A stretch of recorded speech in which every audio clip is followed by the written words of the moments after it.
One of the dangers when we come to passages that we're so familiar with is that we have become almost inoculated to the words that are in them and what they meant for the disciples at that time and what they mean for us today.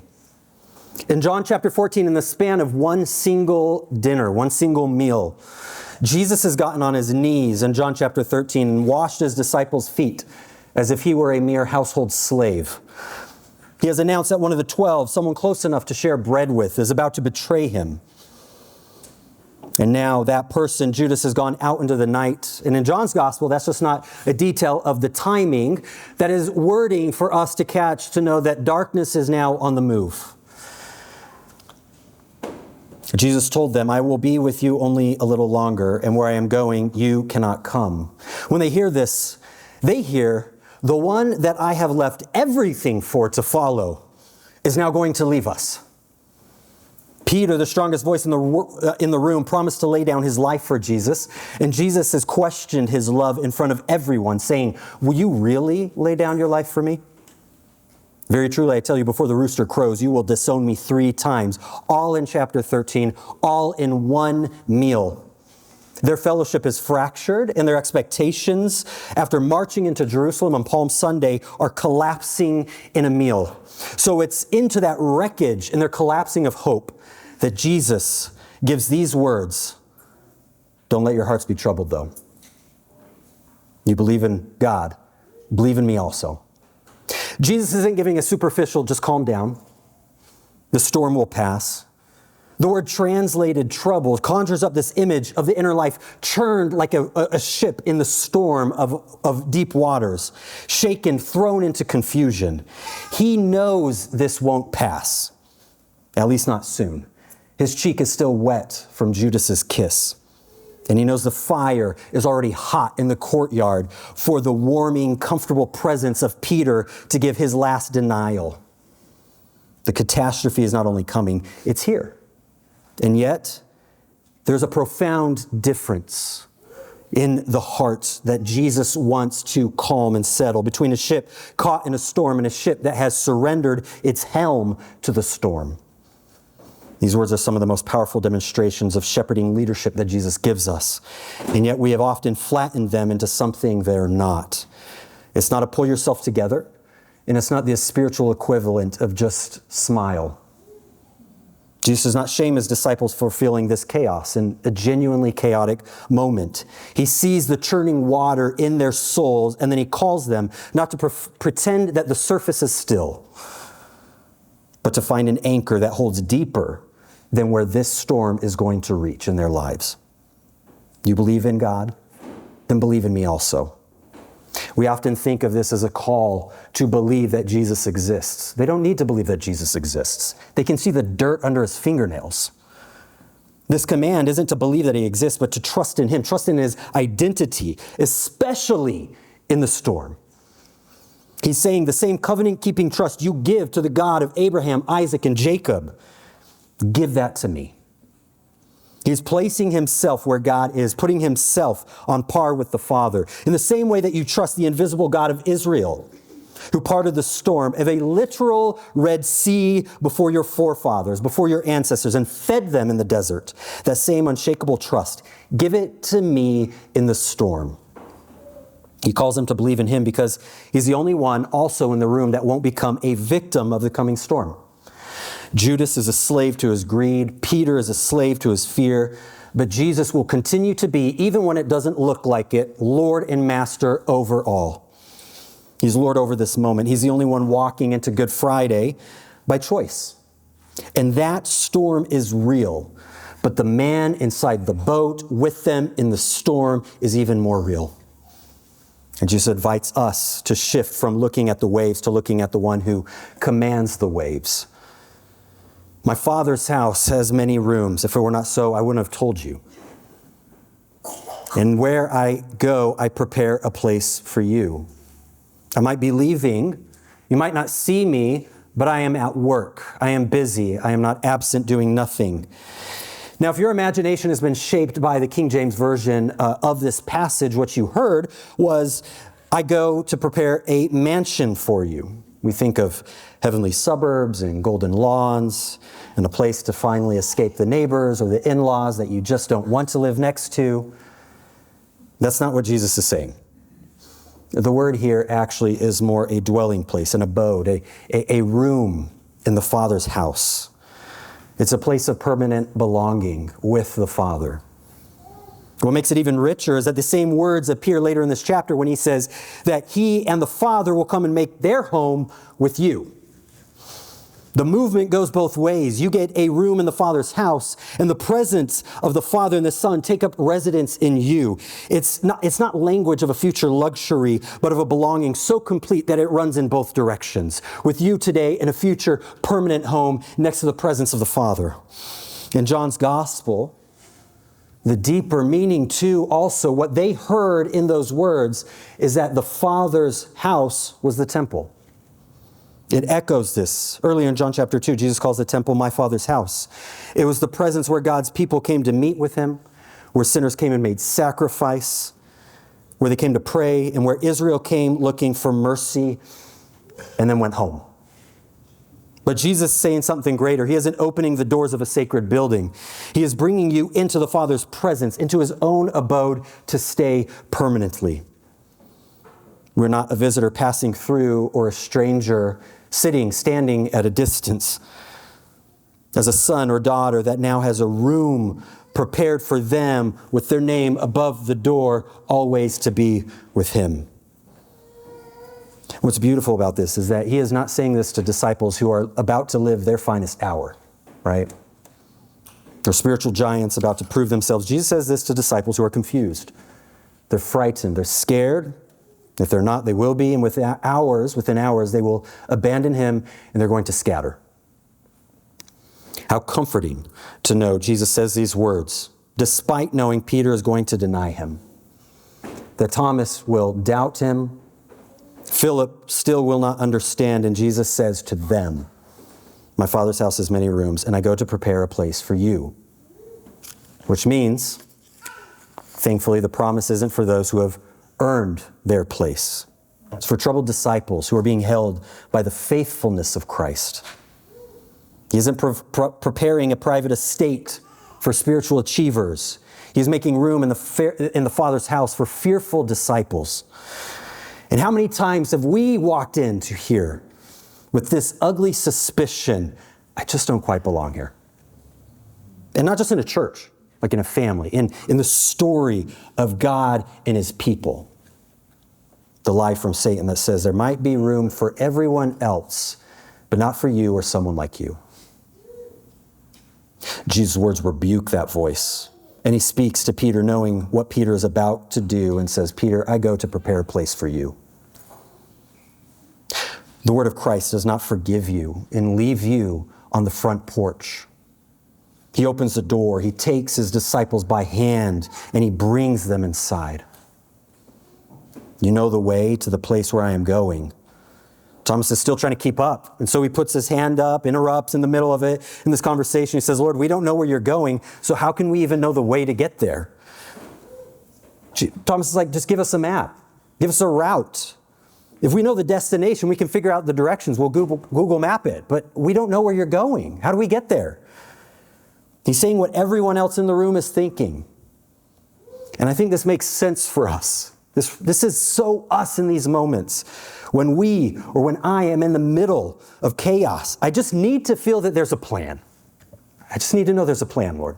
Is there a purpose to all of this? Is there a purpose to my pain? Is there a purpose to the chaos in my life? I hope that this isn't useless, because this hurts. Most of us have prayed some version of Thomas's prayer. Lord, I'm not asking you to fix everything. Just give me the next step. All I want to know is that there is a next step, enough to know it so I can begin walking this path. And Jesus does not give him a map. He says, I am the way. Thomas, I am the way. And then he seems to tack on these extra pieces to give a fuller revelation. I am the way, and I am the truth, and I am the life. I'm the path. We have lost the weight of both the confusion for them in this moment and the wonder and force of these words of Jesus and what they mean for us today. Corrie ten Boom tells a story of when she was a little girl. She began to worry about whether she would have enough courage if she ever had to suffer for Jesus, or if she would have enough strength to die for him. Those are heavy thoughts and questions for a little girl. And her father, Casper ten Boom, asked her, Corrie, when you and I take the train to Amsterdam, when do I give you the ticket? She said, just before we get on the train. And her father said, exactly. Your Father in heaven knows when you will need the strength too. And he will give you what you need when the time comes. And that became so true as she helped hide Jewish refugees from Nazi Germany, then herself was captured and suffered in prison. The hardest part of faith is rarely doubting that God is able, but it's trusting him with his timing. This is close to what Thomas wants in this moment. Thomas wants the ticket early. He wants the route before the road begins.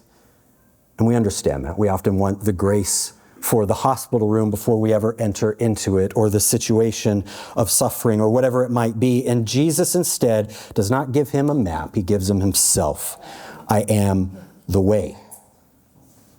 He doesn't say, I'll show you the way. He doesn't stand to the side and point the directions. I am the way. Stay close to me. Follow me.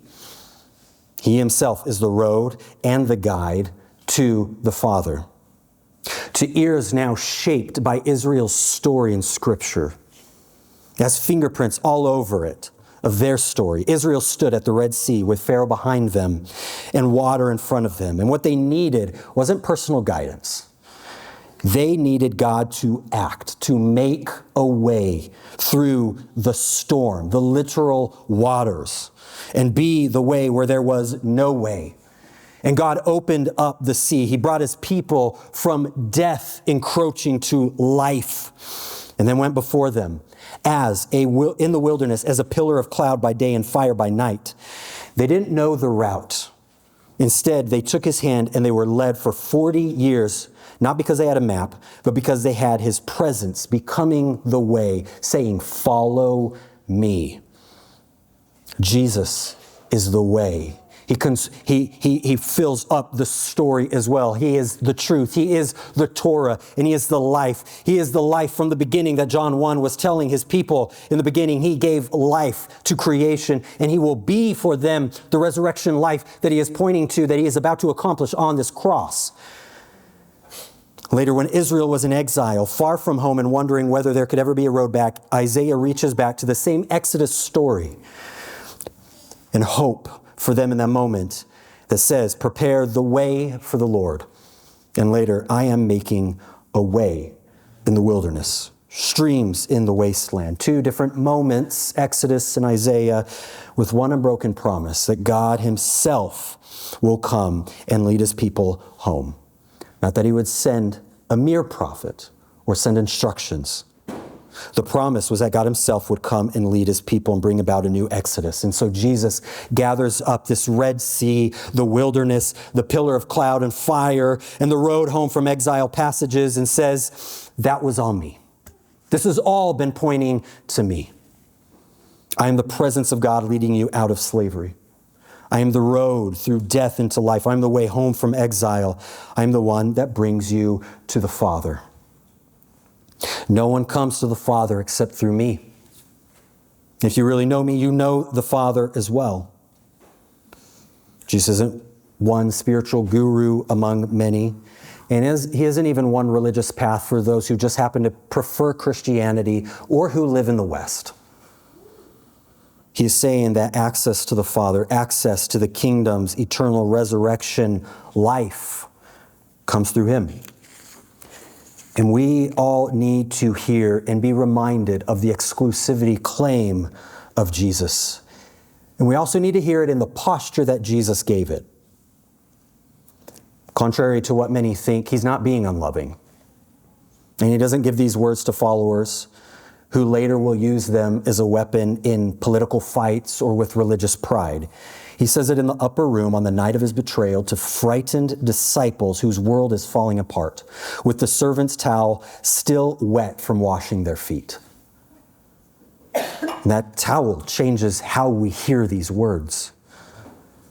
You cannot read, "No one comes to the Father except through me," as arrogance when the person speaking just got off his knees and who will go to the cross for them. That is who speaks the claim. And if we are sinners who cannot climb our way back to God, if we are troubled disciples who do not know the way, then these words are mercy on the ears who will listen. It means that the way to the Father is actually not hidden. He doesn't hide himself from you and I. It's not complicated, and it's not reserved for those who have this top-tier elitist faith. The way to the Father is Jesus himself, who knowingly, lovingly, repeatedly makes himself known to us, to those even who don't want anything to do with Jesus. This is good news, because he will not leave us in darkness comparing roads, hoping that we guess correctly. The Father has given us the Son. He has revealed the Son. He sent the Son all the way to us, washed feet, carried a cross, rose from the dead, and opened the Father's house, standing with an empty grave behind him to vindicate these very words and claim here, which no one has ever claimed to do in history. And now he's not closing a door in anyone's face. He is standing in the doorway, opening, saying, "Come in now. Come home." And Philip says, "Lord, show us then the Father, and that will be enough for us." Jesus answers, "Philip, do you know me? Even after I've been among you for such a long time. Anyone who has seen me has seen the Father." Going back to the Exodus story that seems to be running through this as its foundation, in Exodus 33, this is the request of Moses. In the midst of their journey into the Exodus, Moses asks, "Show me your glory." As the traveling presence of the God of Israel guided them by fire and cloud in the Exodus, God's own presence becomes their way. But after seeing all this, Moses still asks, "Show me your glory." The cloud and fire standing as the physical reality with the people wasn't enough. He wanted God's unfiltered presence, the face and glory of the one who was leading them. And God answers him saying, "No one can see my face and live." But now on the same night that darkness began to move, the radiance of the Father's glory is standing in the room, and he is looking at Philip in the face. And he says, "If you have seen me, if you have seen my face, Philip, you have seen the Father." You get to see what Moses only dreamed of seeing. Why is this good news for us today? Because underneath Philip's question, his request, is the longing, the questions that has run through all of human history. Is God really near? What is he really like? Can he be trusted? Is he merciful? Is he severe? Is he actually for us? Is he against us? Does he see me? Not just the world. Does he see me? And does he care? Many Christians carry a divided imagination of God. And it looks like this. Jesus is kind. Jesus is loving. But the Father is stern. The Father is wrathful. He's angry at me. Jesus welcomes me. The Father withholds. Jesus weeps at the tomb, but the Father stands there unmoved by what is happening. Jesus says, "Come to me," but the Father says, "Not yet." He puts his hand out, stopping me. We have turned the Trinity into a good cop and bad cop, and we're not really sure which one we're ever going to receive when we cry out to him. Jesus says, "Anyone who has seen me has seen the Father." Not a nicer version of the Father. Not a more matured version of the Father, not a Father 2.0. When you look at Jesus, you are seeing the full revelation of the Father and his heart. The tears at Jesus' tomb are the Father's heart breaking over death. The knees bent with a towel and basin at the feet of his disciples are the Father's posture towards his disciples today. The Son doesn't soften the Father. He reveals fully and completely the Father. And what is revealed is the God of the universe on the darkest night of history, got on his knees and washed the feet of men who were about to abandon him. That is what God is like. You don't have to search behind Jesus to see what God the Father is really like. Jesus is Emmanuel, God with us. The same presence that opened the sea, that went before Israel as a pillar of fire, that led his people home from exile. He is standing in that upper room with confused and fearful, about to abandon him disciples. And he is present with broken disciples also right here in Meridian, Idaho. So what do we do with this passage? Obviously, we believe that Jesus is exclusive and the only way to the Father. Right? But it's so much more than just a theological claim. It's so much more than just which religion do I choose. Jesus was giving his disciples an invitation in the moment of their fear, of the hour of their greatest confusion, the beginning of the worst 72 hours of their life, saying, "Hold on to me." The invitation this morning is not to receive the whole map before you trust Jesus with the next step. It's to bring him the churning waters of the soul, or the questions, if I truly belong, or how much does the Father actually love me? Do not let your hearts be troubled. Trust in me. Some of us need to stop standing on the porch of the Father's house as though Jesus only tolerates us from a distance. To know, not just in my mind, to know deep in my heart that he has made room in the Father's abode.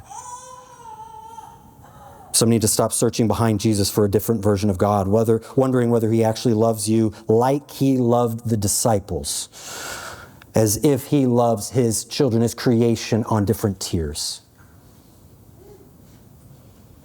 Because when you see the Son washing feet, carrying the cross, opening the door, you are seeing the Father's heart towards you.